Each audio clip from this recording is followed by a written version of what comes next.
महादेव के भरे दरबार में श्रद्धालुओं का भीड़ लगा है। उसी समय एक भक्त अपने भोले बाबा से आराधना करता है और बोलता है,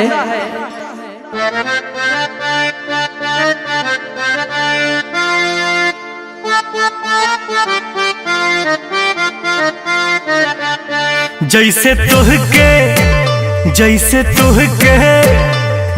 तुहके चाहेली पार्वती, कौन पगली के हमरो फेर दनमती। जैसे तुहके ए बाबा तुहके चाहेली पार्वती, कौन पगली के हमरो फेर दनमती। जैसे तुहके ए बाबा तुहके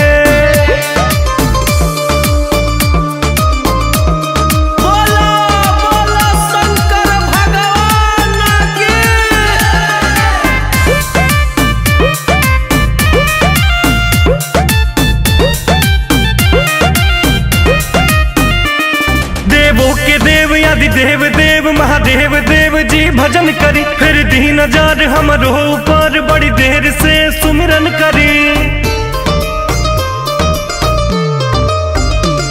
परिला राउर पानिया ए भोले बाबा, लोभर मिली कोरिया ए भोले बाबा।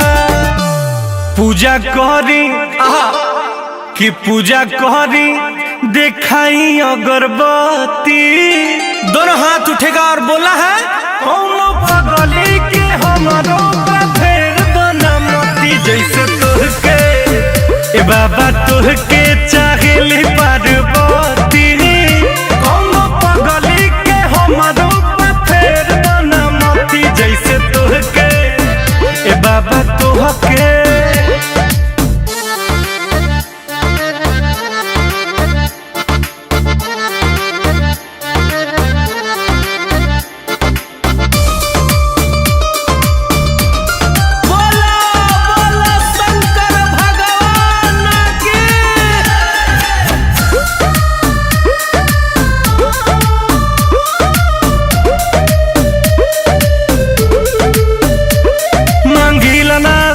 चनी मांगिला नाही महल जी, फेरी हाथ हमरा माथ पायत ने कदी ही कहल जी।